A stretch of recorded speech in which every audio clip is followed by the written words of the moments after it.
Isa sa magandang atraksyon nga pala dito sa Dubai kapag malamig ang weather ay Global Village. Kaya tara, samahan nyo kami ngayong mamasyal sa Global Village.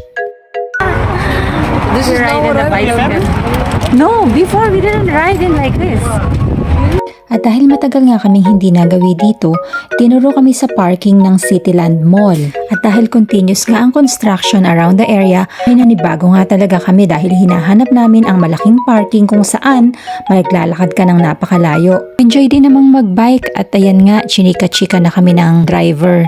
Akala niya mga turista din kami dito sa Dubai. Ang bayad nga pala namin para sa dalawang bike ay 50 dirhams. Actually maraming naglalakad ng mga oras na yan, kaya nga si Kuya Lloyd gusto niyang maglakad din kami.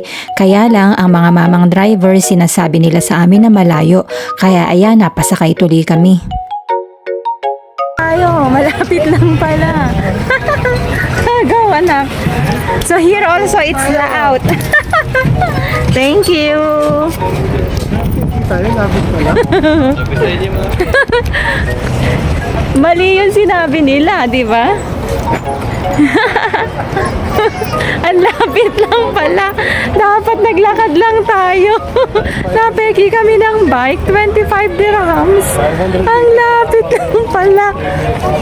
No, parang 1 minute walk lang. Ay, parang 5 minutes walk na kay kuya sa phone.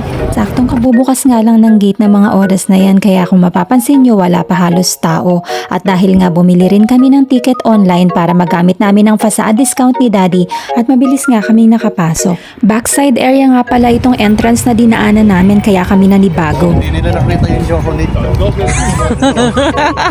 Lagi gusto nyo? Mamaya na. Mamaya. Gutom na.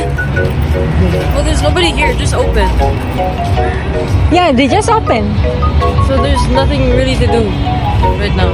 No, now it's free to move around. We'll go from one side. No, from here and then we go around. From right to left. Later, it's gonna be like full, right?